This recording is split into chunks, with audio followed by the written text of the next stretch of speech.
Hi guys, it's Mark Zickery, Mr. Sci-Fi, also known as Mark Zickery Space Command, welcoming you tonight. I just have to get onto the meeting for our table, and then we will go from there. So hang on just 1 second, guys, while I get us up and running. I hope you've been having a good week and a good life, and my life is certainly a wonderful adventure. And so let's see. I'm having some troubles with Zoom. Elaine, I'm having some troubles with Zoom. Yeah, I can't seem to get on. What? Hang on. Let's see if I can make this work. I'll try. It is not working. Let's see if this will work. Okay. Let's hope for the best. There. Join audio by computer. Okay, looks like it's going to work. Okay, there's Dave. Uh-oh, who are these people? Okay, let me... Okay, here we are. Hi, guys. Hello, everybody. Welcome to another evening of delights. I'm seeing Dave Edison there and everyone else who's... Anyone? How's it going? How are you all? Welcome to the table. Hi, Galinda. And also on Mr. Sci-Fi. I guess, David, are you going between Mr. Sci-Fi and... you're not on yet, right? What? I'm sorry? You're not on yet? I am doing it. I am on Mr. Sci-Fi now, yes. So, well, that's odd. Okay. Don't know what to... Well, okay. So I am... No, I'm not in the doghouse. Elaine is actually working on her movie Ashes, and so I'm running interference tonight. I'm going solo. I'm Stag. So so we'll see if I make a total hash of things. We'll find out. So so great. So Dave, would you like to check in? I'm seeing you on my list here. Sure. Hi, folks. Yeah, Dave Edison here, editor of Space Command and stuff. We've been editing a lot of stuff for various aspects of the project this week. A couple of promo videos. We're looking to reel in some funds, and I'm working on episode 2 and sending shots to the VFX team to let them work on it. We're starting to get some shots back, which look really good. What do you think of that gateway shot, Mark? You mean the new one that Joe just sent? Yeah. I haven't seen it yet. I haven't looked at it. I've been on the run all day long. So okay. It has been a busy day, but I will look at it, and I look forward to it. Yeah, so stuff like that. I found out that a very short film, kind of a music video, that I edited for a friend, and it has to be a couple of years ago now. It was pre-playing anyway.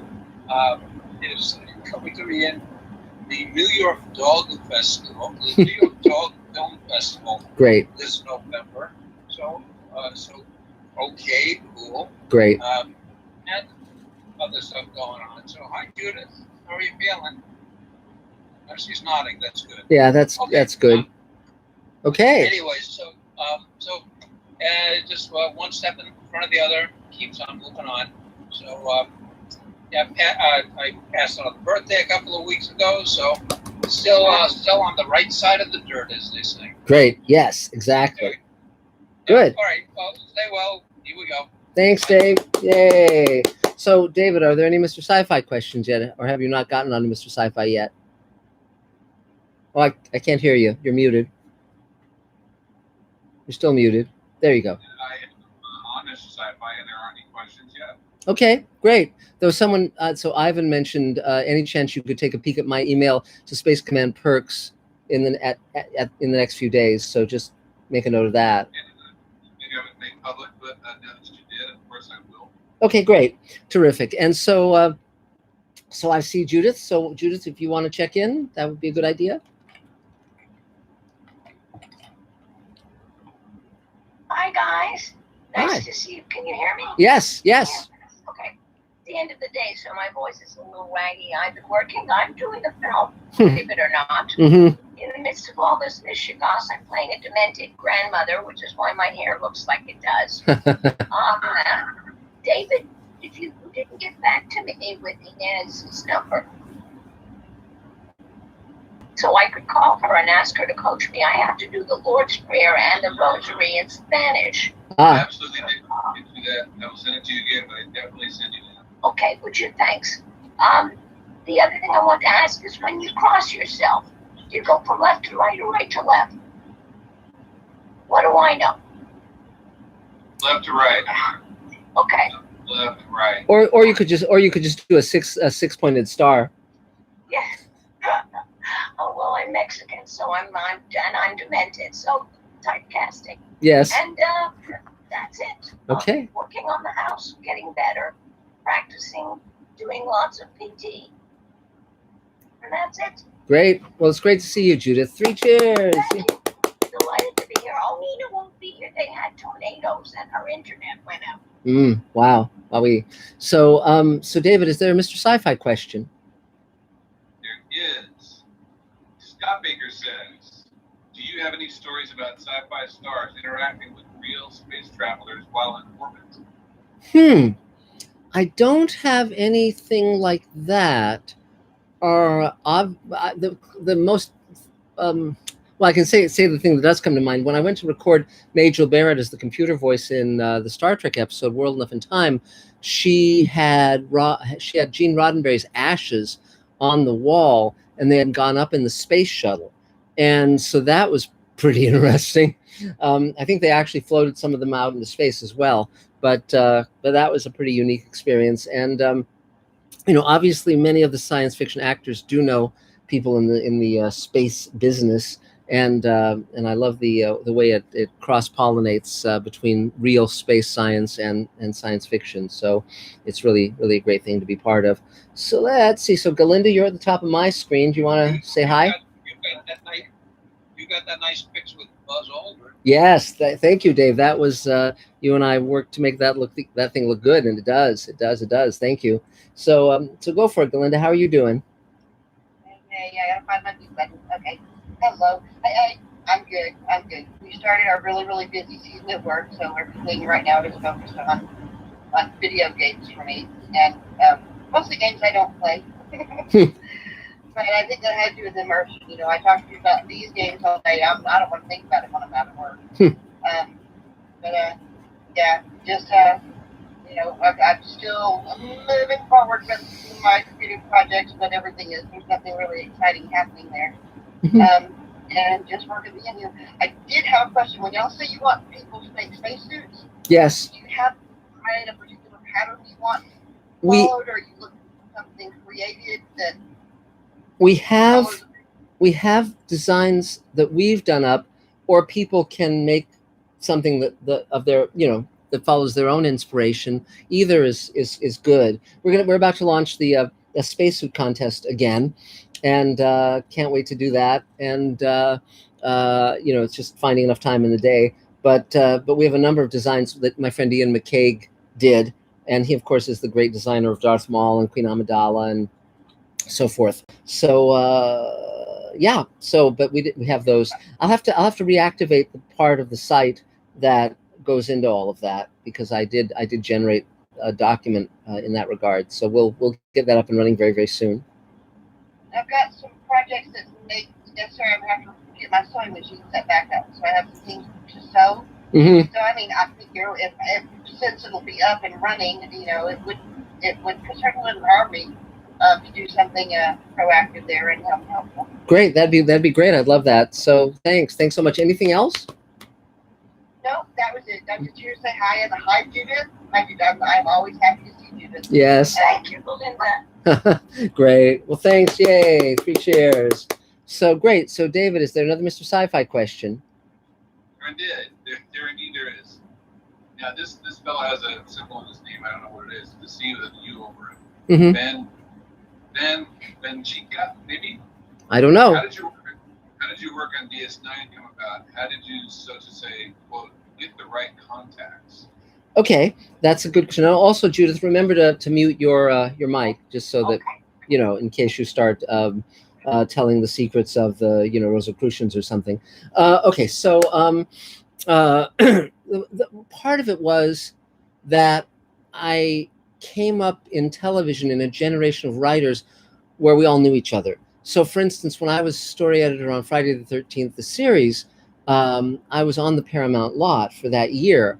And so that was just when Star Trek The Next Generation was starting. So I met Ron Moore and Brandon Braga and Michael Piller and Melinda Snodgrass and all those folks, Ira Bear, Hans Beimler, Ricky Manning. And so so it was just they were just part of the circle that I knew. But Star Trek had an open door policy, so even if I hadn't been on the lot, they actually were open to reading spec scripts. I didn't have to do that. Ironically, it was only after I sold Star Trek The Next Generation that I found out that Michael Piller, who was the showrunner, was a second cousin of mine. My grandmother's name was Agnes Piller, but we didn't know that. Neither he nor I knew that, nor did we know the fact that we had both been at my Uncle Adolph's funeral when I was 13. But on DS9, Elaine and I had written a pilot called Magic Time, and a director named Les Landau became attached to it, and he was a director on Deep Space Nine. So when I saw Armin Shimmerman on that show on the pilot, I really thought Armin was great, and I asked Les to introduce us. So he took me on the set, and I met Armin when he was all made up as Quark, and we just hit it off. And so it was very, straightforward in terms of just coming up with ideas and getting in the mix. So when I sold Far Beyond the Stars to Deep Space Nine, I was actually working as a producer at Universal. So I was actively engaged in two series at the same time, and two different studios were shooting my work at the same time, the same week. At Paramount was shooting my Deep Space Nine episode, and Universal was shooting one of my Sliders episodes. So that was certainly a writer's dream come true. I got a photo of myself in the same clothes the same day with both casts on two different sets. So someday I'll have to frame that. I'll have to put those two photos together and put it up on the wall. But really, really fun. So let's see. So I guess Savvy J, I guess you're next on my screen. Well. Cool. I'm not used to the mobile version of Zoom, so I feel like I'm living a whole new life. Yeah, I'm really good. This week, I've been taking this DaVinci Resolve class. Cool. If anyone has any interest in editing, I got it for free because I'm part of Women in Media, so they were able to hook me up. Wow. It goes fast. I've definitely gotten horribly lost on, and I know quite a bit about editing programs, but it's free. It's gonna become the industry thing. It already is the color, but especially even the editors got better and better. Mm-hmm. So if you have any interest in editing, even if you already know a program, I strongly recommend everybody look into it because it's great. There's a lot of stuff that goes into it, but I've been really enjoying it. And I've been offered by someone to get me a tutor to help me, or a mentor rather, with learning more about coloring. So that's been really exciting editing-wise. And I just got back from a trip up the coast to San Francisco. That was very fun. Cool. So, yeah, I guess if I want to ask anything of anybody, if you have any projects you'd like to color or anything you could give me advice about color editing, hit me out. Okay, cool. Maybe you're in the right place, because I've done a lot of color on Resolve, and it's a very good program for that. Mm-hmm. Once you let me know, I'll be look it up. Great. Okay, cool. Cool. 3 cheers. Yay. So is there another Mr. Sci-Fi question, David? I do have one. Okay. Here it is. It's called, what are your favorite films and TV that you feel are relevant to today's times? Wow, that's a big question. Well, Twilight Zone is always relevant, no matter what the era. Rod Serling really wrote great work about every imaginable subject. Some of the Star Trek episodes are relevant. I mean, again, in a way, I'd rather flip that question, because what amazes me is how few of the current science fiction shows are relevant to our our current situation. You know, I think there's so many things to write about, and many of the science fiction shows are choosing not to. And I think that's a lost opportunity. I mean, when Ron Moore reinvented Battlestar Galactica, he deliberately chose to write about terrorism and putting the shoe on the other foot and so forth, helping us to see through the eyes of the other side. I thought it was very bold and a great thing to do. You know, with Space Command, certainly we are writing about, and again, you're not writing like about Trump directly or, you know, dictatorship directly, but you are writing about those issues. So in Space Command, we're writing about war, we're writing about refugees, we're writing about dictatorship and conquerors and the little guy being erased and all that stuff, you know, all the things that I've always been interested in writing about. So but beyond that, in terms of films and TV shows, it's sort of case by case, you know. There was a film that I watched recently called Aniara that was sort of about when people lose all hope for the future, and that was a really interesting film. But there's a lot of really bad films out there. You know, so beyond that, nothing immediately springs to mind. I just see a lot of lost opportunities. I think Westworld went off the rails after season 1. I think, you know, the Ridley Scott show that had the androids was kind of funky. You know, it's you know, I'll basically ask me again next week and maybe I'll have a better answer. So so let's see. So Carol Fields, why don't you take your turn? Hi, everybody. Good evening. Mark, I love your pillar custom story. That's so freaky. That was really funny. That was so funny because it was like after I'd written for Star Trek Next Generation, I was at my Aunt Yoli Pillar's house, my great Aunt Yoli Pillar, and she mentioned that Michael had just been by. And we said, Michael Pillar from Star Trek? She said, yes. And so then I called Michael a few days later at Paramount, and I said, hey, Michael, I think we're related. And it turned out we were second cousins. We worked it out. And then we had lunch not long after that on the lot. And, you know, his aesthetic was very, very, very different from mine. There was a point at which I was doing a pilot, and there was a question of him coming aboard on it. And he called me, we called each other, and basically just talked about our approach. And I thought he did a great job on Star Trek The Next Generation, but he was just one of these people where we just did not, it was like we were on different channels. And we both, after talking about the show through the conversation, we both agreed that there wasn't the right match. And my friend David Simpkins came aboard instead, who sort of, you know, was very much on my wavelength. But I think it was a pilot deal I had at 20th Century Fox at one point. But yeah, it was pretty neat. And sadly, Michael died of throat cancer fairly young. So it was a shame. But he was a very nice guy and really a visionary. But I love coincidences. Are there coincidences? Mm-hmm. I don't know. For your pleasure. There was a pilot a Joke on the Beat, and I think Jenny Garth was in it, and I played the main Pink's girlfriend. So I thought the other day. Wow. I was better than a trip though. It was a beautiful shot and open all night. I mean, how great. Yeah. You know? Yeah, you should definitely Definitely. send me that photo. I think that captures you in all of your glory. Cigarette. I just saw it. I said I had to show you that. I don't know. So I have a list, but I'll try to condense it. You know, this group reminds me of, there's a scene in Chorus Line, Priscilla Lopez character goes up to the director, and he's about to choose. And she goes, don't you understand? We're all special. Everyone here is special. And the audience goes, because you stopped voting for your favorite dancers. Mm-hmm. Yeah, it's true.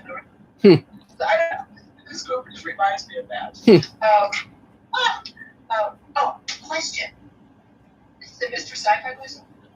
Was there ever a documentary or another movie done based on the whole trauma from the Conqueror after they were done shooting that? No, not that I know of. It's very, very interesting. What Carol's referring to is that when they did Conqueror, the film about Genghis Khan that starred, of all people, John Wayne, they shot it in the Nevada desert, and the sand was radioactive from nuclear bomb tests. Is that what you're referencing? And then they brought the sand back to the studio for, you know, to shoot more. Yeah, and lots. Oh, Say that again. Excuse me, a whole bunch of actors and crew members got cancer. Yes. after this. Yes, I also found that there's another similar story. There was a great Russian director named Andrei Tarkovsky, who did Solaris, which is one of my favorite films, and he did another film called Stalker, which was based on a book called Roadside Picnic by the Strugatsky brothers. And they shot that film. It was supposed to be this alien, weird terrain. And they shot it at all of these chemical plants, and not long after, he and a number of other people on the film died from the toxic fumes that they had inhaled. So again, be very careful where you shoot, because it can, yeah. Fascinating, because I think that'd be an amazing documentary or a movie. Yes. Based on someone knew, someone had to know, was in denial. Yes. Something like that. Yes. On noxious land. Listen to the country. Oh yeah, okay. So like this manager who's kind of courting me, had a death in the family supposedly a week ago. She told me this week. Set up a meeting and this Thursday, and she has not. I don't know how much longer I should be led around by my ear with this person. Well, she spent for 3 weeks with me, and I've had it with the other frickin' manager. I don't really want to go through this. Yes, I mean you can. It's difficult with grief, and processing death and all of that stuff. You can. What I would suggest is contacting her and just say, I understand that you're going through a grieving process. What actually would work for you? Because I very much want to see if we can work together, but I'm cognizant of that you're going through a major emotional, event. So just kind of ask directly, but de-emotionalize it, take the emotion out of it, and just ask. I think that'll be fine. Yeah. Thank you. Okay, so I have one last ethical question to ask you. There was a woman. I'm available for table reads for anybody, by the way. Cool. Okay.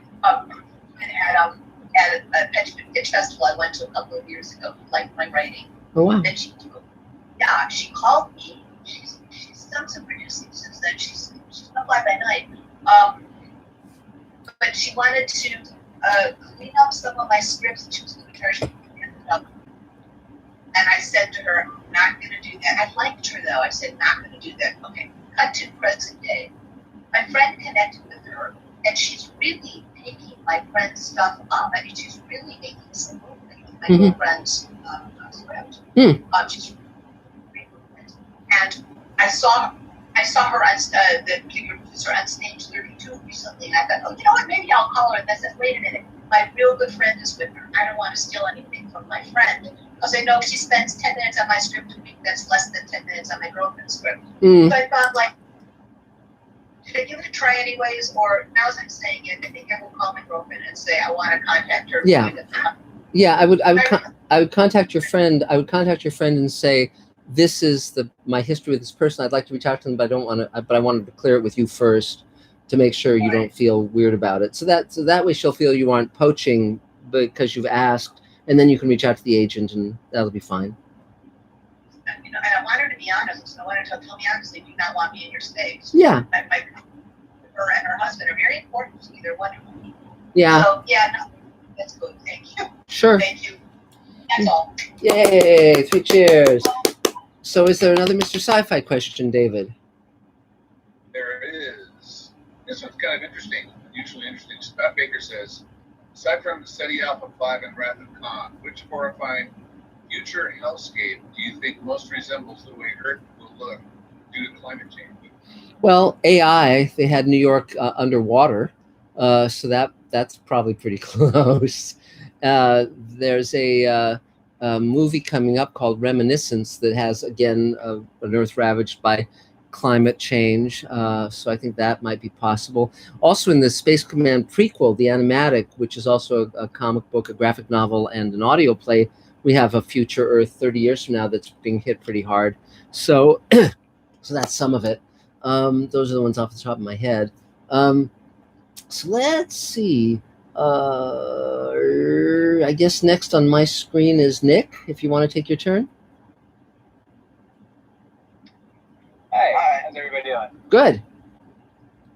Yeah, I haven't been able to come to these meetings for a little bit since I'm located in Boston right now. I'm in the process of moving to LA, finally. Cool. So I'm excited. Next month I'll be out there. Excited to work on Space Command. If you guys need Great. to move heavy stuff that no one else wants to move, Yeah. I'm the guy. Yeah, great. Much appreciated. My writing partner Alex Pitek also couldn't be here this week, which is a bummer, but he had prior commitments. So, That's okay. Yeah, we're still entering a bunch of script writing competitions, and we're getting farther and farther along. Just in this past one, we each made it to the second round, which was really exciting because we've never done that before. And with my second round submission, I didn't get into the third round, which I was kind of expecting. I'm still learning the process and everything. But I actually had a sci-fi genre assigned to me. And I actually just had a question for you because it was interesting because one of my judges really liked my screenplay. Yes. And another one did not really like it. So I think that's why I didn't take it. But my script was about, space marines fighting, an alien monster with the ability to paralyze soldiers. Sure. And the soldiers had to get this guy who was paralyzed, couldn't talk, back to Earth because he had vital information. Well. And so that was like the whole plot. They were like running away from this monster, and this guy is super important because it's very. I don't want to get into it because yeah. All day.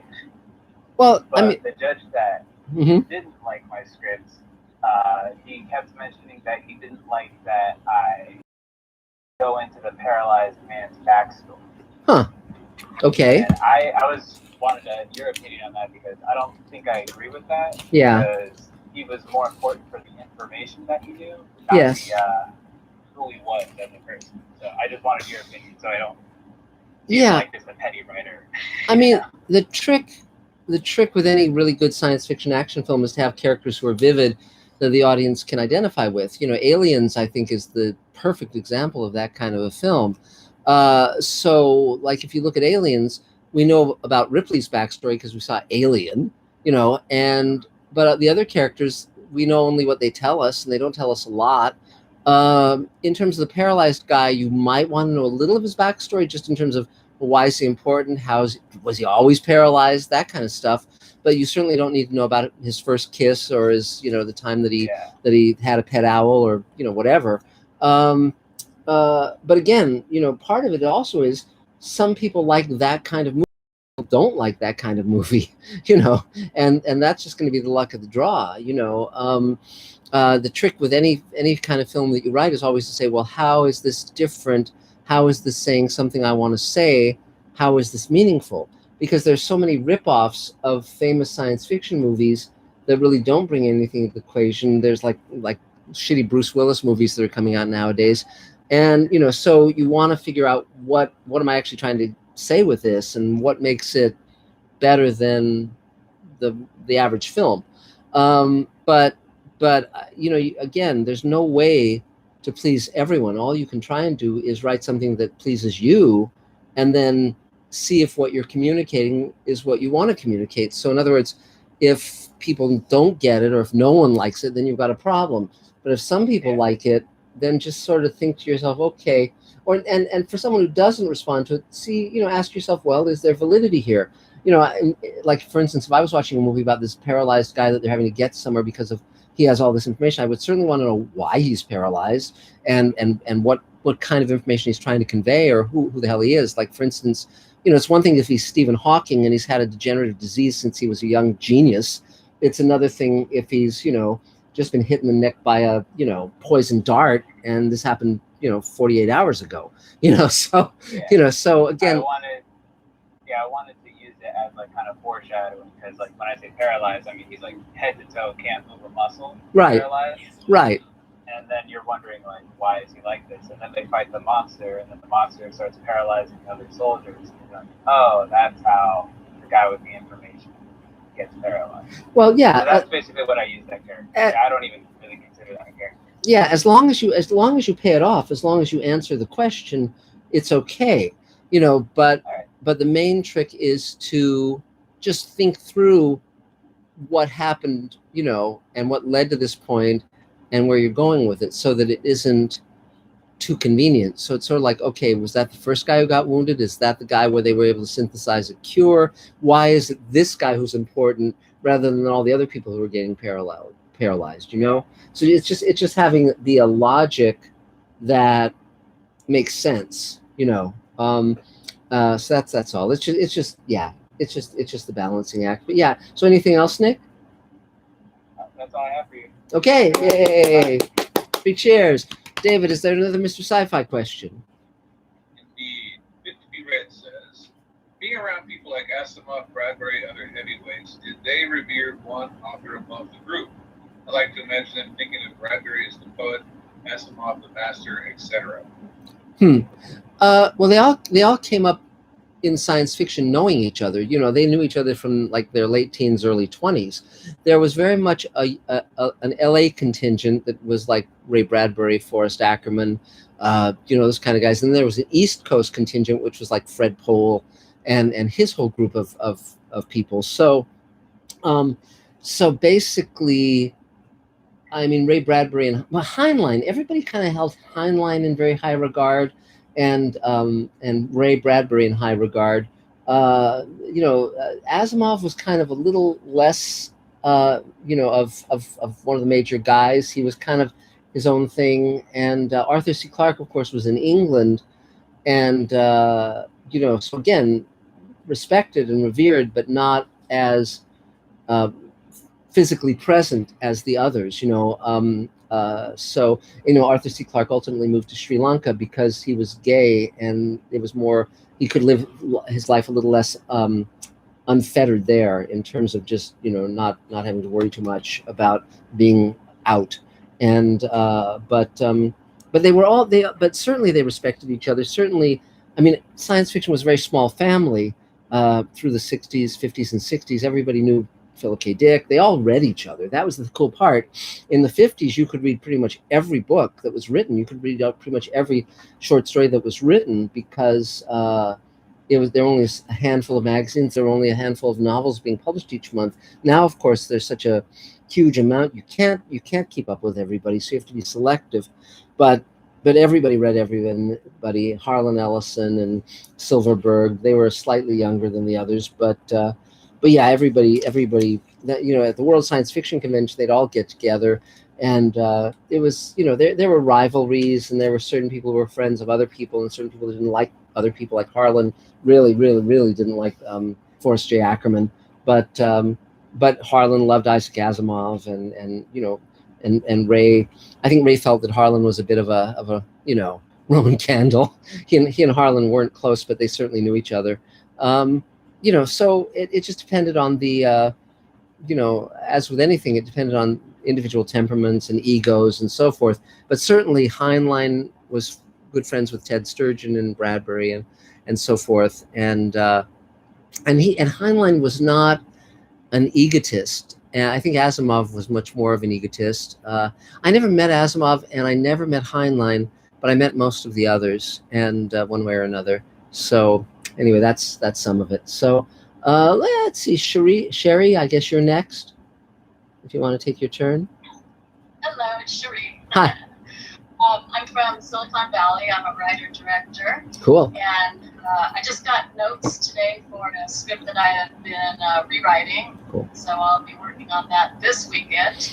And then after I'm done with that, I can start focusing on my own stuff. Great. And I just wanted to log in today to say thank you to the table email, because last month I have a friend who's in Arkansas writing scripts, and she's trying to get people to read it. And one company wrote back and said, "You have a pitch deck."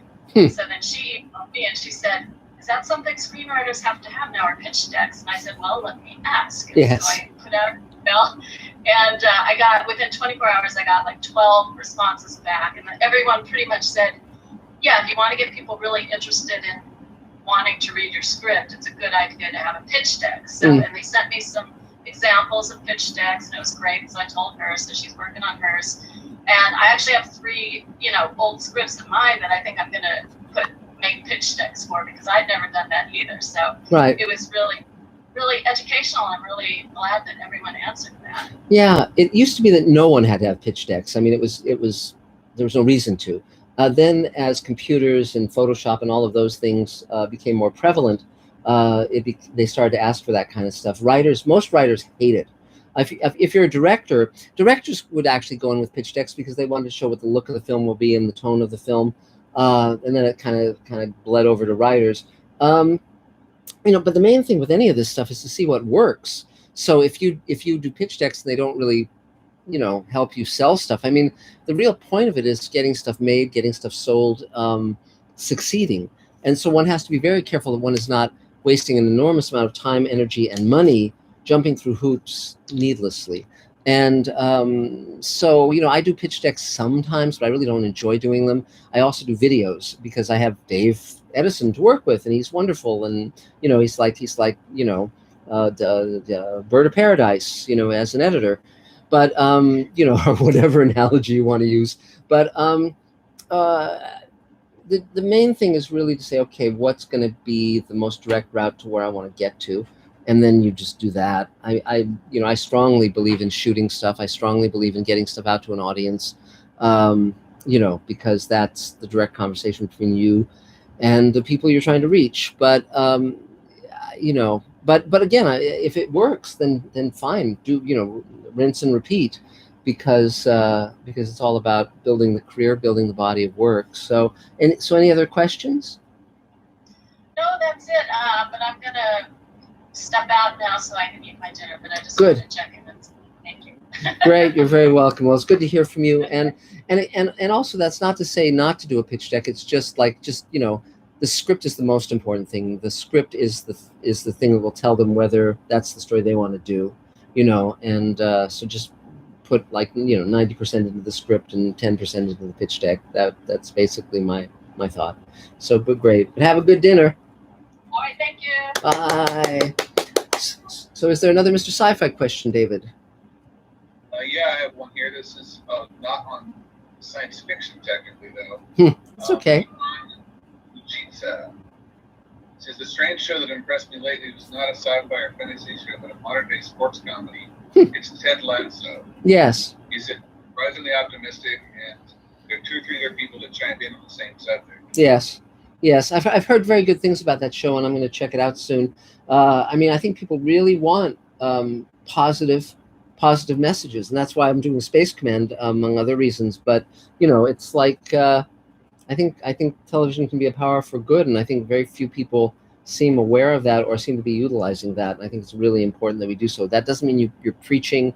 That doesn't mean you're not entertaining. Entertaining people is the primary goal of film and TV. But I think that I've heard good things about it too. So I'm definitely going to check it out. So David, would you like to take your turn now that we've got a bunch of folks? Sure.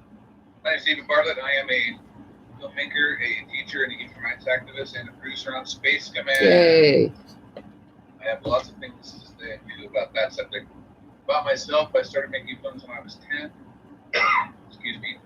I made films and did theater in high school and managed movie theaters as a projectionist until I moved here in 1980 and started working right away on some very big movies as an apprentice and intern. And then I worked on a lot of independent movies as, among other things, a set carpenter with production designer Jim Cameron, where he taught us and others, Roger Corman, taught us how to take sets from another movie and make them into your movie 2 or 3 times. So we're doing that a lot now in Space Command, and those days have served me well. So I started working in editorial after that, and I made a lot of shorts in different places. If you want to learn how to make films, you should just volunteer, and you might find yourself at a famous film school volunteering, and the producer is moving up into a better movie, and the director is stuck without any producer, and you become the producer. So I produced films at AFI, USC, UCLA, Syracuse University, and I ended up helping students at Northridge and Loyola, and started lecturing at schools on how to make short films because I had made so many of them. And that's a good way to learn how to be a producer. I also got some very good direct hands-on attention from someone who was the production man of Close Encounters. He taught me how to do the first script board and organizing schedule I ever did. And I apprenticed with a guy that literally wrote the book, The Director's Guild, on how to be an assistant director and a unit production manager and do script boards, me hands-on, taught me through all the steps and made sure I was good with everything. So it was a really great time for me at those periods. So then I ended up, long story short, working on some big films, doing post-production sound, including Pulp Fiction and Total Recall and Speed and all sorts of lots of fun movies in those days where we were just thrown onto another movie and it was the next great movie. It was a lot of fun. Not all of them are good movies, believe me, but in fact, and there was a student filmmaker from USC that wanted to have me do sound on his film. And I was working at that big company at the time. And two mutual friends introduced us, and they were both studio executives. And he said, "Now you agreed to do the film." I said, "Yeah." I said, "But you haven't even seen the film yet." I said, "That's true." He says, "Do you think that you could do your best work on a film that you didn't like?" And without even skipping a beat, I said, "I don't think I've liked the film I've worked on so far." The look in his face made my two friends laugh so hard. It was the poor guy thought that that's what I did, was I worked on movies I loved, right? I would love to work on movies I love. It's just not that many of them. So it ended up being one of the best sound jobs I ever did with him. His name is Gary Flater. He went on to do Don't Say a Word and Kiss the Girls and Things to Do to Everyone You're Dead. He's a very good director. So anyway, so then I started doing films of my own. And I've been producing, directing, and writing films, editing, a lot of editing and sound. And I now have 65 film festival awards. So today's story is about the most recent festival I attended. And this is a little bit of advice to those of you that want to go to festivals and be prepared. So James Gannier, a table member, and I made a film. And it was playing at the Marina Del Rey Film Festival. And it later, that week, won the Audience Choice Award, which was cool. So we went there, and we had sent the DCP, which is a copy of the film that's on a hard drive that you give to the projectionist of the cinema, and they play it in the cinema like the ArcLight or whatever, the AMC cinemas. So we go there, and it's all tested, everything's fine. They come down to the lobby before the film, and they said, "Can we talk to you guys here?" I said, "Yeah, well, we can't play the film." I said, "What are you talking about?" We tested this. We ran it before in a different theater, in a different venue, and we can't play it here. It's not working. So rather than give up, James went to his car, got his laptop. He had a copy of the film on a hard drive on his laptop, and we got enough wires together in one place with the sound and the picture coming out of his laptop to plug into the cinema projector of the AMC cinema in Marina Del Rey, and we ran the film off of that. Wow. So don't give up and keep a backup. I strongly recommend you make DVDs and Blu-rays to have with you too, because those can also often be played, and I would bring your own player with you so you can make sure you don't actually get shown. Cool. I had a call once from a festival director, who's a good friend. He says, "Is David? Yes, it's here. I don't Todd at the Houston Film Festival. We can't get a film to play." I said, "Why?" So we got one of these new things called a Blu-ray disc, which was at the time brand new. So we keep hitting play and it won't play. And I said, "Oh, let me think about this. Okay, you have to hit enter because it's like a computer, not like a player." He goes, "Oh, yeah." "Oh, there we go." The audience was sitting in the theater waiting to see the film. Fun. So this sort of thing happens. I just be prepared for it, and if it comes down like that, just stay calm and don't yell at people, and they'll be nice with you and help you out. Great. So, Mr. Sci-Fi, questions I'm asking here. That's not what I was going to say next, but it's fun to do this because I get to see what everyone's ideas are here. Space Command is a sci-fi project, and I happen to be in charge of, among other things, the studio. The studio is in a position now to have volunteers who come and help us get sets ready. Marc and Lane and I went through 5 major sequences of the framing stories scenes of Space Command on Friday in the studio with set pieces and move them around. And this is a project I've been developing now for 2 years, is to have this studio set up so that you can put multiple sets in and turn them around quickly to shoot certain contained sequences that are prepared that way. And we did that for the first time on Friday in preparation of some shoots that are coming up. And it was a lot of fun. We had all kinds of sets running around. We had actors there. They were volunteering and they were participating as sort of stand-ins for the different characters. And we actually were able to film a lot of this, and it was great fun, and we did it very quickly. So I now have to take all of that and make it into final sets. So if anybody wants to come down and help build things or paint things or anything along, things, move things. I'm totally up for that now. Do let me know. I'll put my email and the address here off to the side of Mr. Sci-Fi People. It's Dave Films, DAVEFILMS at hotmail.com, and I will hook you up. So now we have the table email. Table email in one place. You being on the table email. If you're not on the table email and you've been trying to, let me know. If you're just brand new and you want to get on because you haven't gotten that far yet, you can also let me know. Send me an email with your full first and last name in an email that does not end in Yahoo. Get that prepared first, and I'll hook you up. It'll be very easy and fast and painless. And if you're having any difficulties, let me know. We'll get that figured out. And it's really that simple. So I highly recommend it. We just had a great meeting with the table in, oh shoot, now what city was that? Not Dallas, what city was that? A new table that's setting up to have the table emails attached. Anyway, the table's expanding. We have an entirely new city that's doing this now, and she set up to do that. South Carolina, that's where it was. She said, yeah, that's going to be great. We'll have even more members. So we have over 2,000 people on the table email now. Utilize it. It's very useful. And I get information off of there all the time from people. Today I found someone that's going to donate a bunch of lumber to the studio. And we just watched, so I actually need some more. So it's perfect timing. Anyway, that's it for that. And I'll put it in the side here for people who want to reach me. And that's it for tonight. Yay! 3 cheers. So is there another Mr. Sci-Fi question, David? There is. This one is unusual. Kevin Scott, 76, says, I played in a quartet last night for the Space and Missile Command Symposium. Cool. Where they talk about when we will have conflict in space. He says, when we will have conflict in space. That's an interesting way to phrase that. We've already developed a laser weapon. Any thoughts? Well, I feel very strongly about that. It's space is the one area other than the Arctic and Antarctic where we haven't had, violent conflict. And I really want space to remain a place where people recognize their common humanity. It's such an incredibly dangerous environment that I think it'd be really a tragedy to start taking our insanely stupid homicidal instincts into space. So far space travel, space exploration has represented the best of humanity.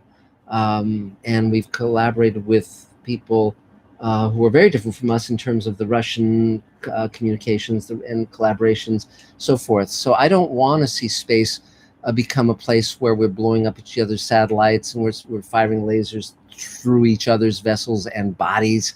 I think it could become that, but I think hopefully we can exercise enough maturity to not have that happen. I don't know. I mean, one can be an optimist or a pessimist. I choose to lobby for optimism, but we'll see what the future brings. But the cool part is that at least certain things that I grew up with thinking they would never happen are happening. Like, for instance, private space exploration, Elon Musk and all of that. It's like that's what I grew up reading about. And now that people are actually doing it in big silver spaceships with, that look exactly like the spaceships from the movies I watched when I was a kid.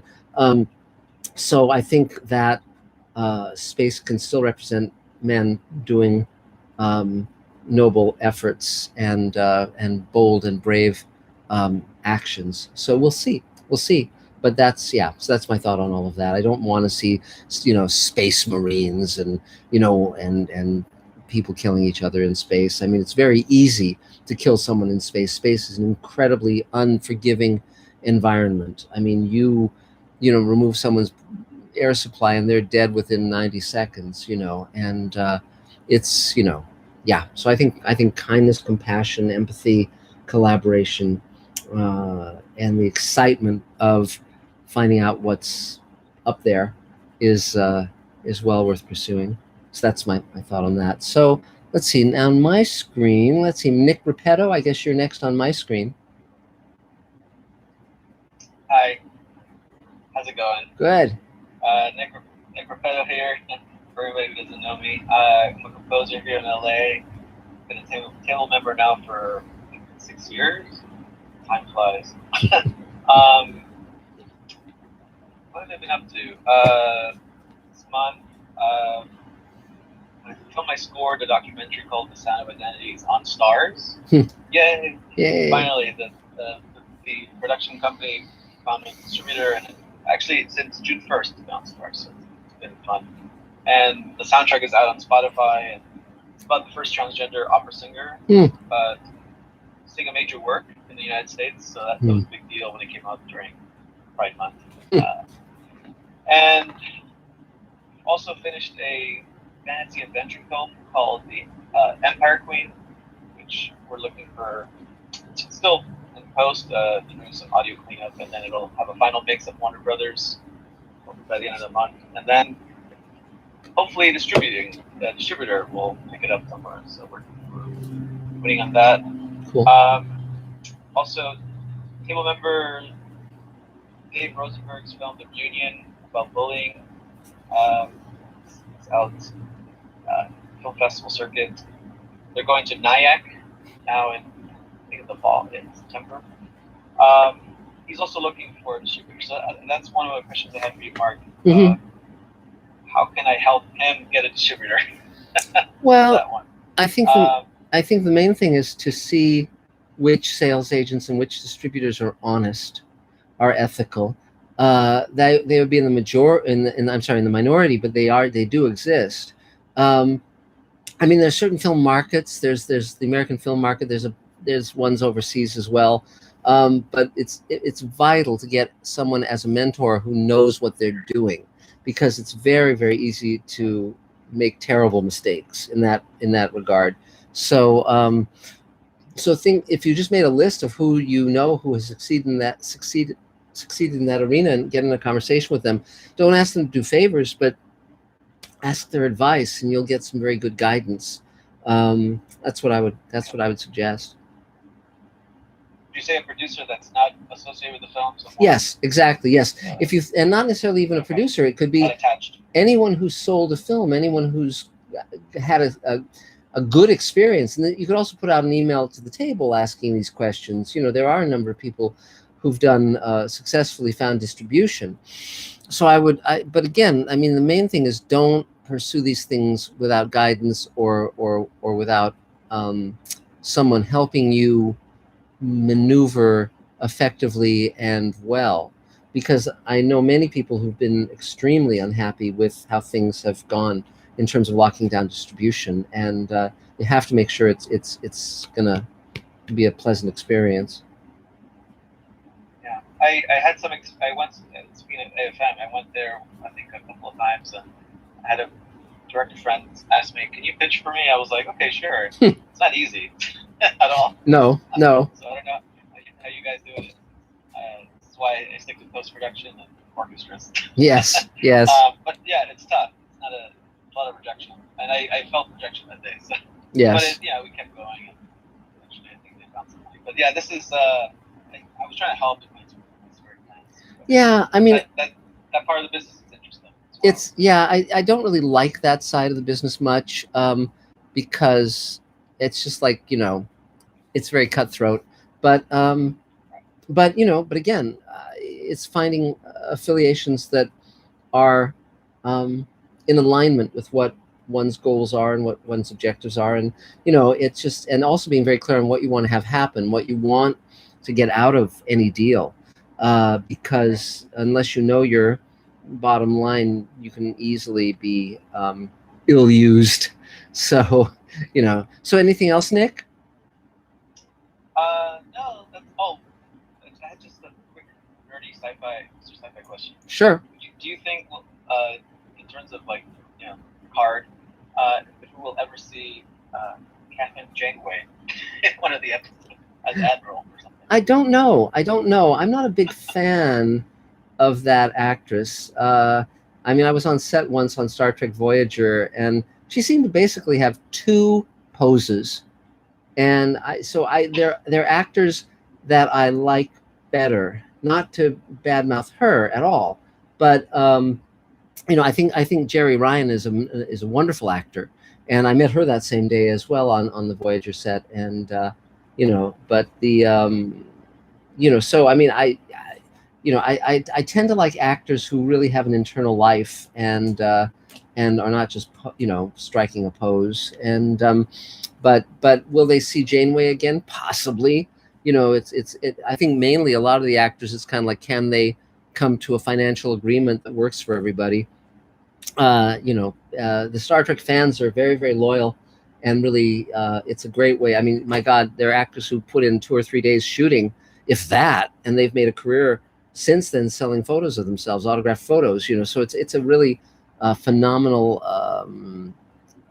experience, to be part of that world. But I think they'll probably bring her back one way or another, But we'll see. Even if it's just on a screen or something, that'll be fun. Yeah. So I think they want to bring back a lot of these people, but not in central roles. I would have liked to have seen when they brought Jerry Ryan back as a bounty hunter. I would have very much liked to have seen a series based on that character. I think it would have been great, but they didn't choose to do that. So, c'est la vie. Okay. So anything else, Nick? That's it. Okay, yay! 3 cheers. Well, since we just sort of did a Mr. Sci-Fi question, let's go to Marc Gushowitz. Okay, I have a Mr. Sci-Fi question for you, but I'll get to that last. Okay, sure. It's not really a Mr. Sci-Fi question, but it is. So. Okay. So I'm Marc, I'm an editor. Things are starting to come in, not as busy as I'd like it to be, but they're starting to slowly build. And in this coronavirus world, it's just glad that it's building. The next couple months, and it'll start to really be paying off. Meanwhile, as I'm waiting for paperwork to come in, I've been putting my short film out to the festival market to see if I get into any festivals. Once I do, I'm probably going to want to ask Steve Bartlett what program he's using to create his DPC, as it's called, because I've never actually had to do that, and Premiere Pro doesn't do a really good job. Toying around with it. We can talk about that. Excuse me? We can talk about that. DCP. I created once in my lifetime for a trailer that this was like 4 years ago, and I used some free program. But for my short, I kind of want to be a little bit more knowing that it's going to work. So I don't have the problem that you have with the production saying, hey, I can't play. Now, DaVinci Resolve has something that they call Easy DCP. I've never used it, but you might want to check it out. I will check it out. I'm in the process. I'm getting real close to purchasing a full version of DaVinci Resolve. Really start to get into that a little bit more. I had an interesting week with my website this week. A lot of fan response, and it's like brand new. I put hardly any advertising out, but evidently some people on Twitter have liked it and have been reaching out to their followers. And I've been getting a lot of followers that I'm not following, so I'm assuming that's where it's coming from. And also, the fan recommendation page has become like the favorite page. Like, give me recommendations, and then when I go and look at how many people are going to which pages, that is the one. So I almost feel like I shouldn't do any work. I should just have fans write in, and why do any reviews? Just have that. But that would kind of get rid of all the fun that I'm having. I want to write. But this week, I was so sure on a movie I was going to review, and then I went and I watched it and said to myself, it's not the same movie I remember 15 years ago. So I opted not to do that, and then I went on. I was going to do a movie called Bugsy Malone because it's a really bizarre, like one of the movies you've ever seen. But evidently, as I started doing research on it, it is not as unseen as I thought. No. It actually has amazing following in England. True. So I decided not to do that, and now today comes. I'm trying to get the review out by tomorrow, and I'm under the gun. And I just kind of chose a movie, and I'm like, I'm going to do this movie because I don't know anybody who's known it, because the studio pretty much screwed this movie over big time. It came out. A lot of critics actually openly tried to get the studios to release it in more theaters, like Roger Ebert and Kenneth Turan. It's a movie called Duma, and it's by Carol Ballard. It did like Black Stallion and Fly Away Home. And so I sat down today to watch it, going, God, I hope that this is at least as good as I remember it to be. I mean, the studios didn't back it. I just, because I got to get another review out. And when the movie was over, the first response in my head was, "This is exactly why I'm doing this post." Cool. Like this, put it in 12 theaters, barely released it on DVD, never even gave it a Blu-ray release. Everybody I asked has never heard of it, and is probably one of the best children adventure stories I've seen in the longest. Cool. It came out in 2005. And so I'm in the process of writing a review for that, and I actually opened my review saying this is the exact kind of movie that this website is. Great. So hopefully I'll get an audience for that. So I've been having fun with that. My review might be a day late, but it's definitely going up for the next tomorrow or Saturday. Cool. So I've been having fun with that, and I think that's all there is about me right now. And you said you had a Mr. Sci-Fi question, Mark? Oh, what's my Mr. Oh, yeah. So now I've been reflecting back on movies to try and write reviews on, and sometimes I get caught in this spot where it's like, oh God, that movie does before. Mm-hmm. One of the movies I'm thinking about doing that I'm sure you're going to tell me some more rules up, because you mentioned it quite a few times last week. Does Robinson Crusoe and Mars hold up, or is it going to be something I put in? I really like that film. I think it's got a lot to recommend it. It's got weaknesses, as does almost any film, but it's got a good heart. It's kind of really punching above its weight. It's very ambitious, and I think it's great. Another film I can recommend to you, by the way, is Champagne for Caesar. If you've never seen that, it's a great comedy starring Ronald Colman and Vincent Price that really skewers the television industry. It's really fun. It's really, and quiz shows. So I would recommend that. Vincent Price is terrific in it, and Ronald Colman is really good. It's one of Ronald Colman's later films, but it really, I find it hugely entertaining. Well, I'll look it up. The reason I was asking about Robinson Crusoe and Mars is I remember the first time I saw it 15 years ago. Yes. It's a really stupid name, and I thought it was going to be a really bad film. And I remember finishing that movie going, wow, that was really good. Yes. A big surprise. And I don't, even though it's got a Criterion disc, I don't know that anybody besides you has seen it. Well, it's got a very good pedigree. It's got a very good pedigree. I mean, it was directed by Byron Haskin, who did War of the Worlds, the Gene Barry one. It's its screenwriter's done a number of science fiction films that were successful. It's and Paul Mantilla is very solid as an actor. It's got Adam West in a supporting role. It's a good film. It's one of the few films about Mars that is really entertaining, and particularly in light of things like The Martian that explore a similar notion.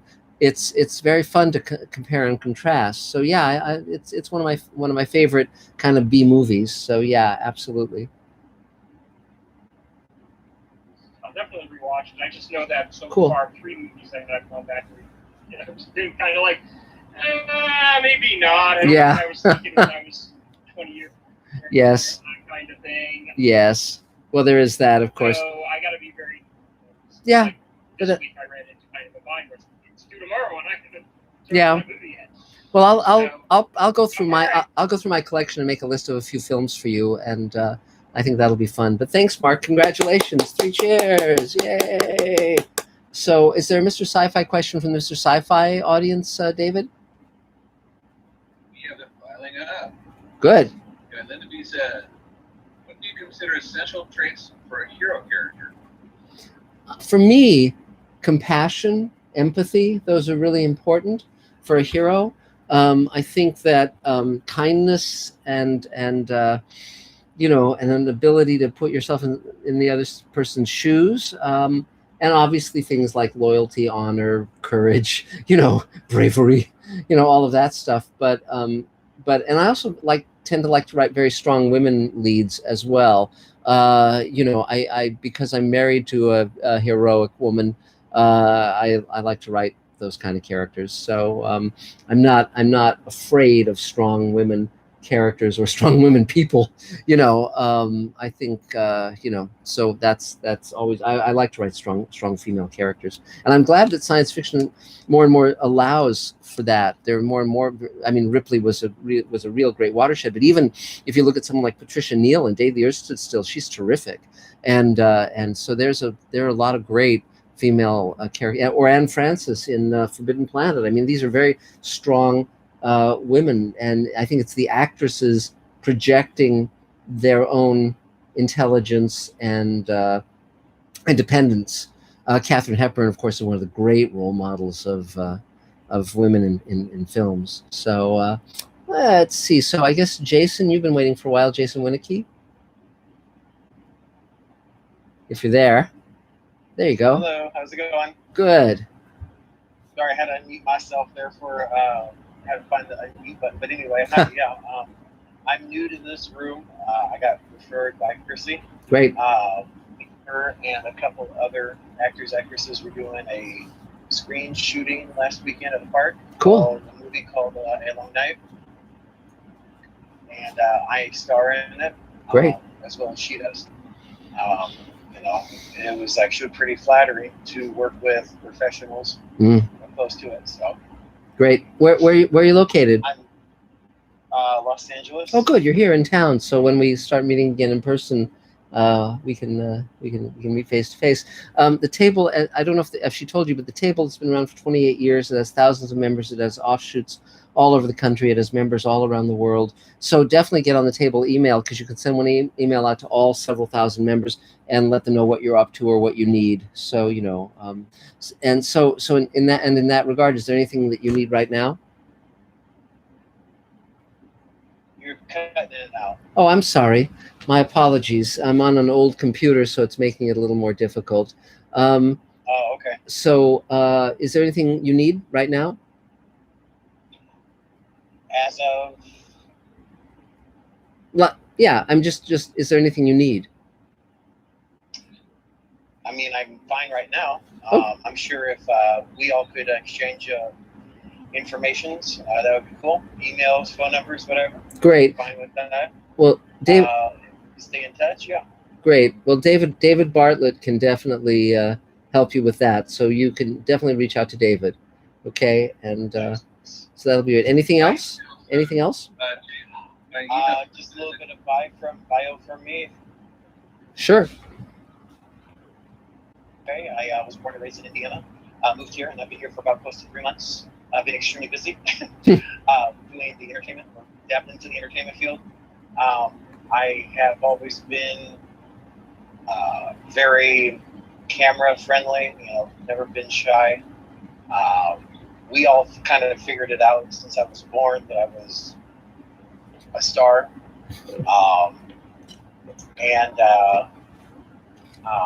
I'm sort of new, sort of not. I've been working on stage and behind the stages, so I got more experience with that back in Indiana. I got what I call my own actor's resume, and I can give that to whoever. I think you said David. Yes. Or something like that. And he can look at it and let me know what he thinks. If there's anything that I need to update, I can do that. Great. But I'm really excited about playing roles in or characters in the movies, TV shows, things like that. I also wanted to come here and do voiceovers for cartoon characters. So cool. Great. Well, I am a published author. I have my own kids book out there called I Hate Homework. I am a professional puppeteer as well.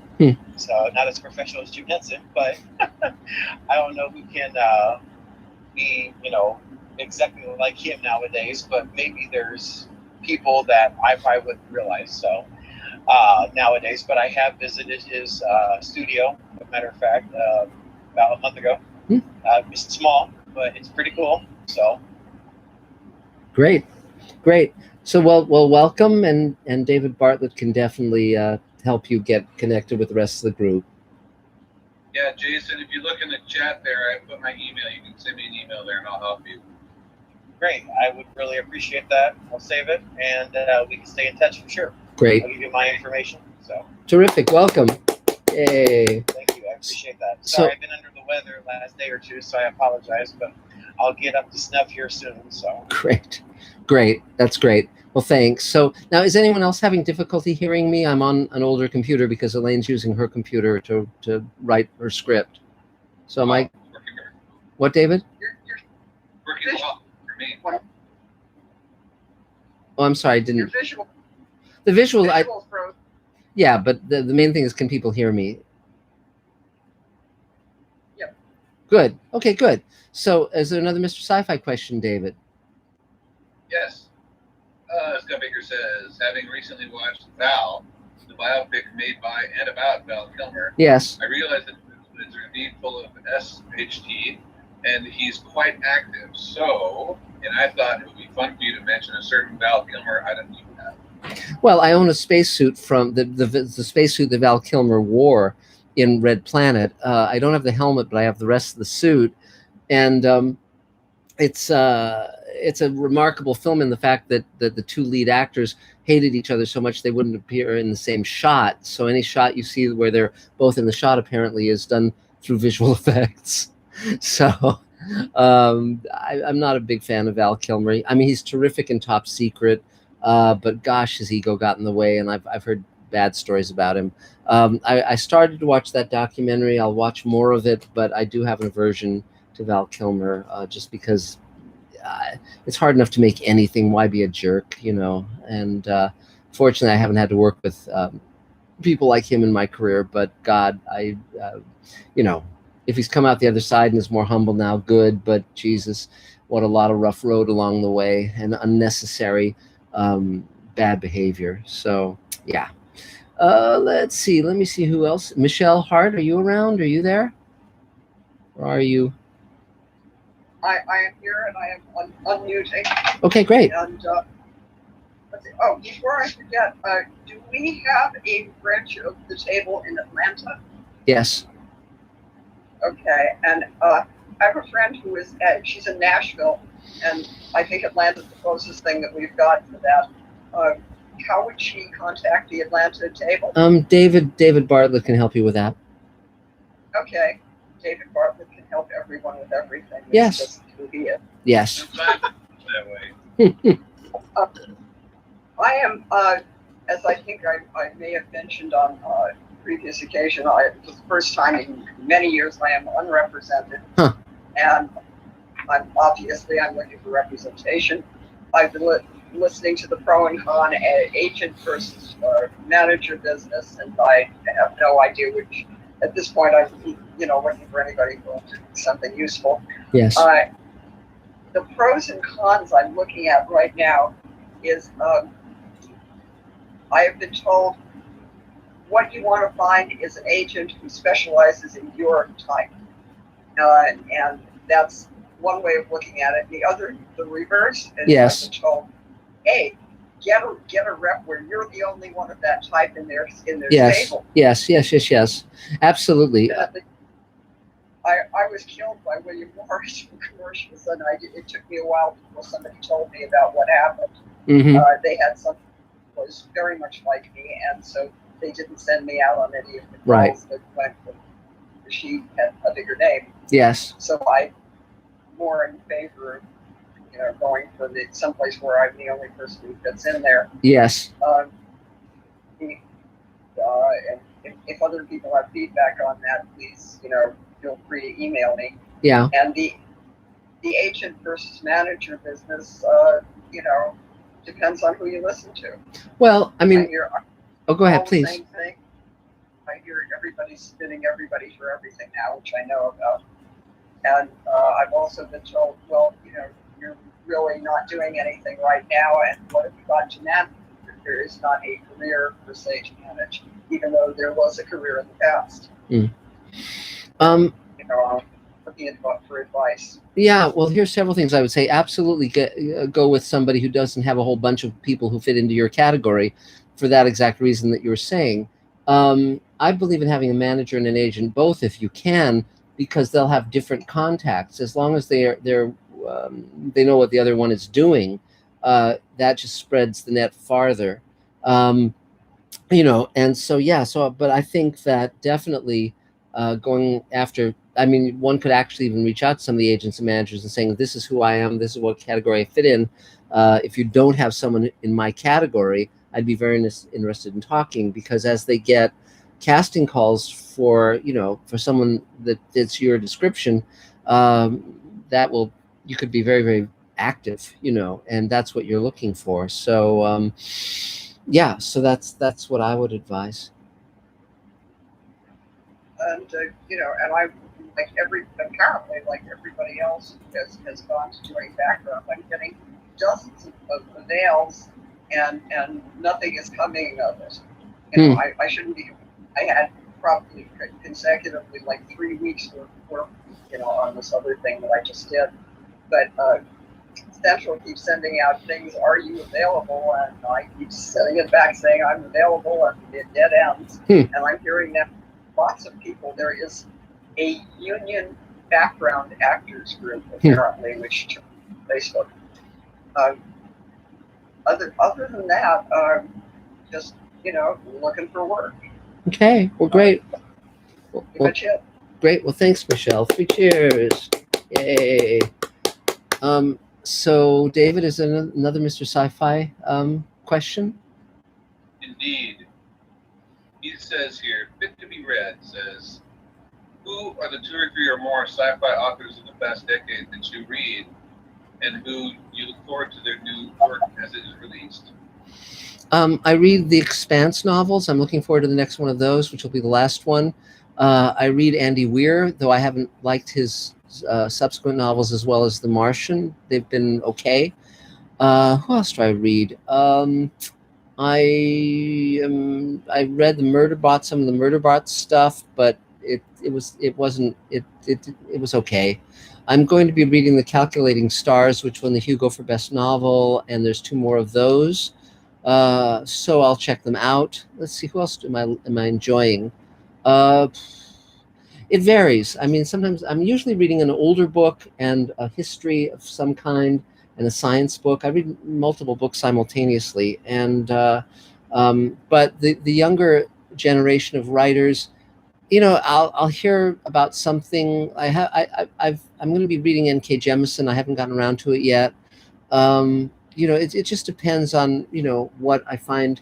Oh, and also the one who wrote The Girl on the the Girl with the Talents, was that what it was called?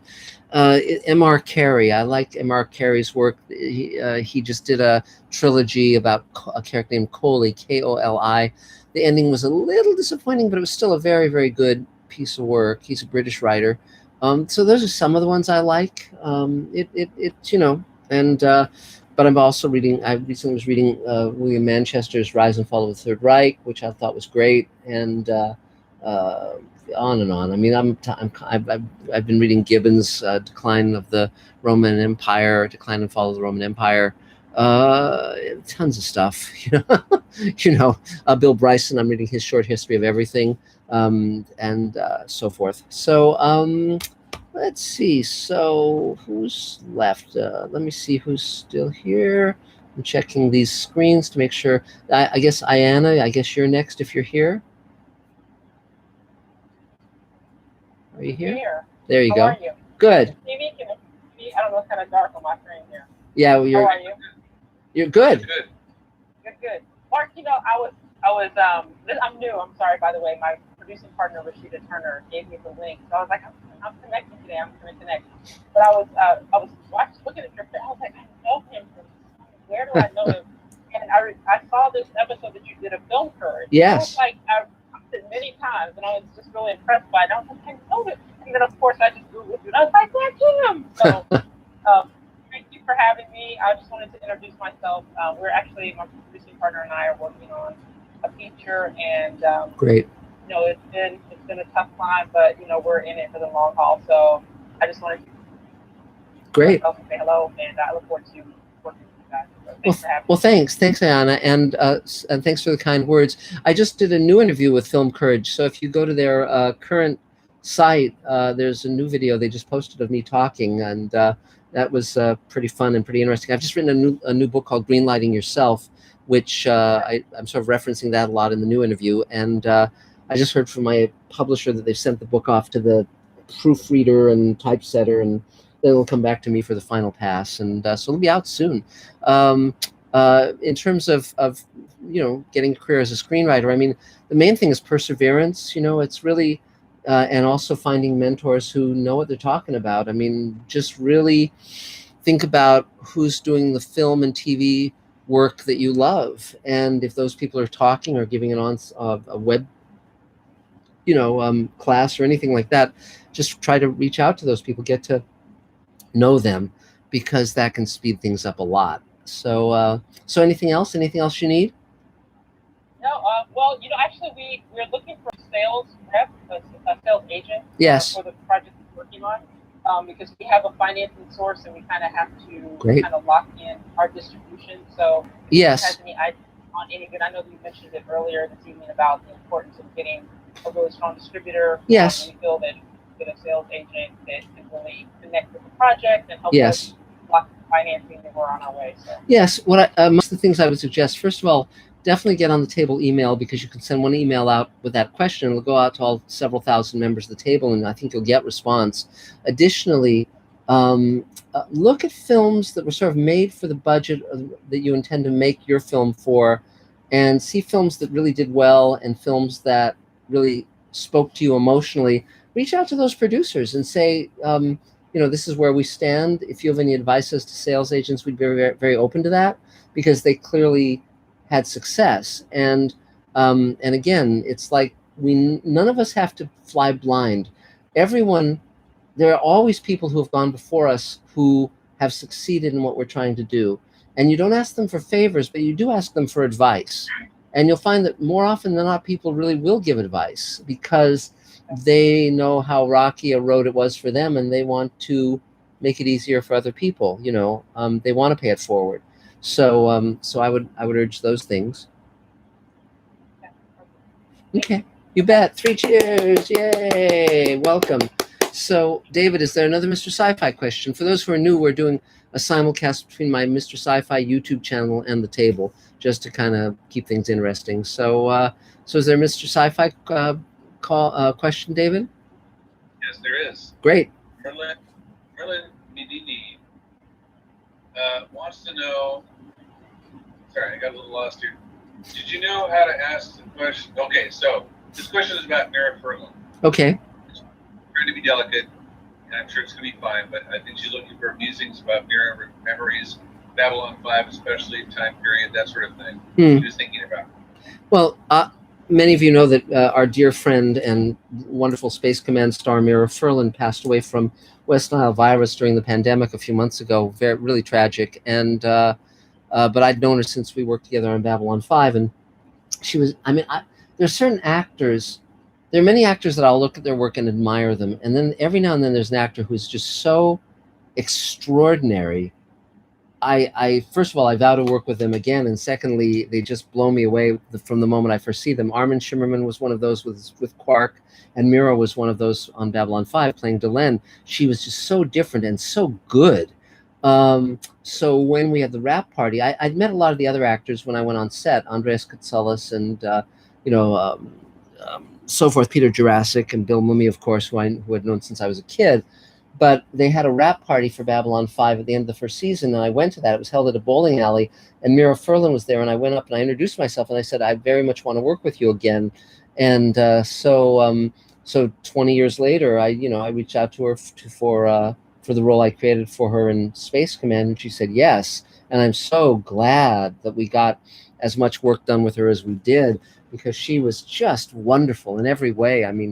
She became a very good friend and also a very, very dear collaborator on Space Command. And my gosh, she was one of a kind. There's no replacing her ever.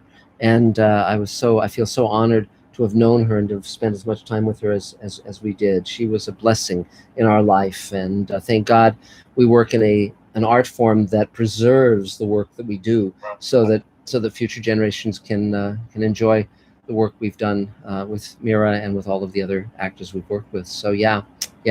So let's see. Let me see who's left. Wait, Michelle. I'll go over here. Let's see. David Goldenholtz. I guess you're next.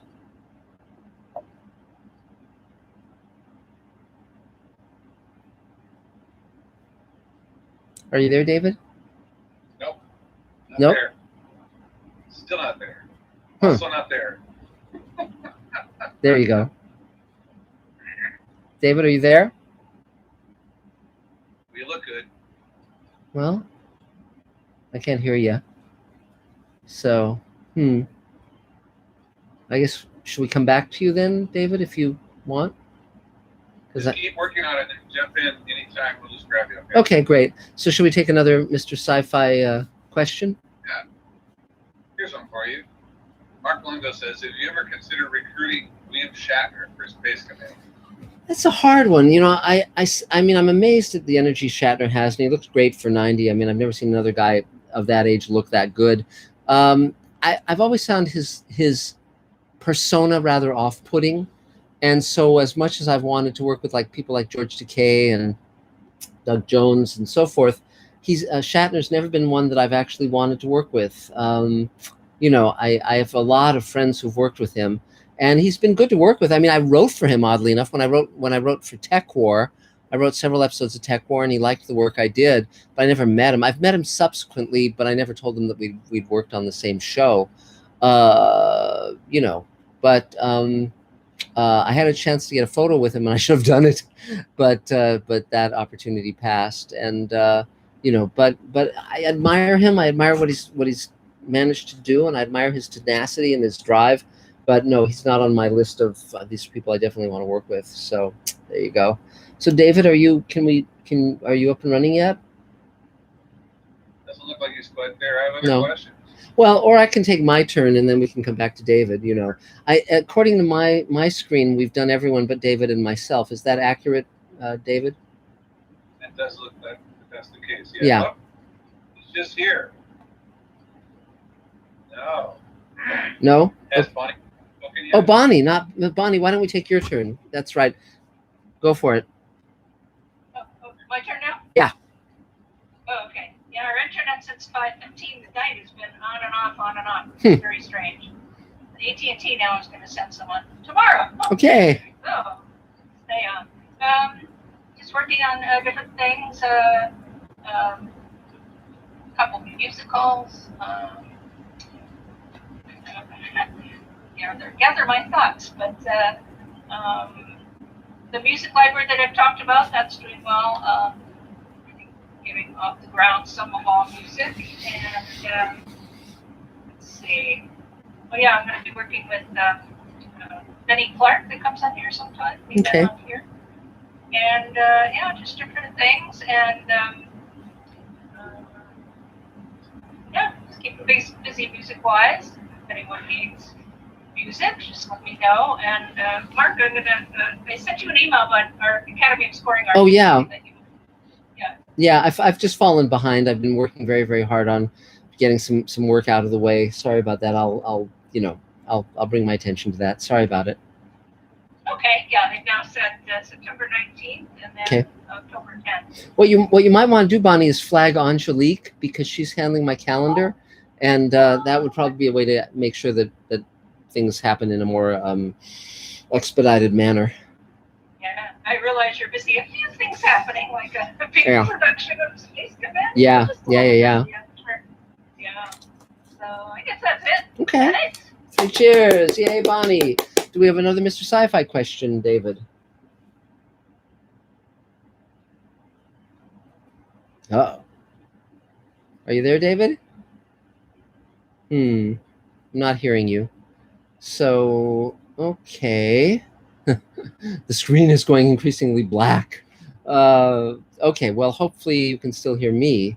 I guess, let me look. Let's see. I see, but I'm not seeing any questions. But so I'll do my turn, and then we can go back to David Goldenholtz if he's available.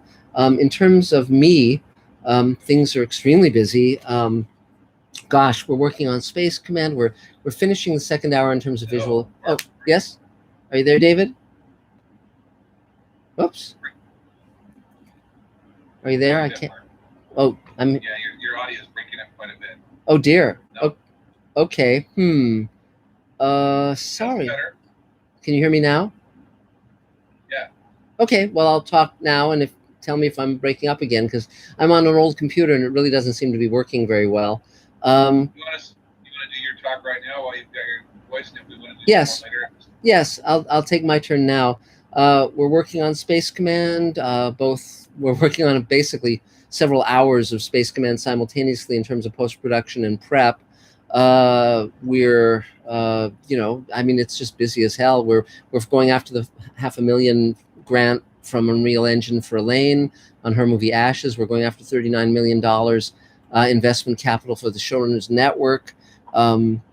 Just a bunch of stuff, and so it just keeps going. And David, you and I have to talk about the Space Command car.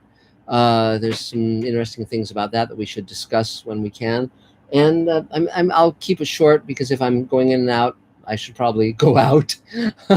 So that's it for me for now. So David, let's see. Sci-fi question, because David's still getting locked on there. Okay. Is there a Mr. Sci-Fi question? Yeah. So this is about Starship Troopers. Now, Scott Baker says he only recently realized the story was based on Heinlein's book. He hates militarism, so he only sat there 10 minutes of the film. He asks your opinion, but then he also says the band Yes has the line Starship Troopers in one of their songs, and I happen to personally know that they just liked the idea. They thought it was a cool line, but they never read the book. It's not about Heinlein at all. Right. Heinlein, the history on Starship Troopers is very, very interesting.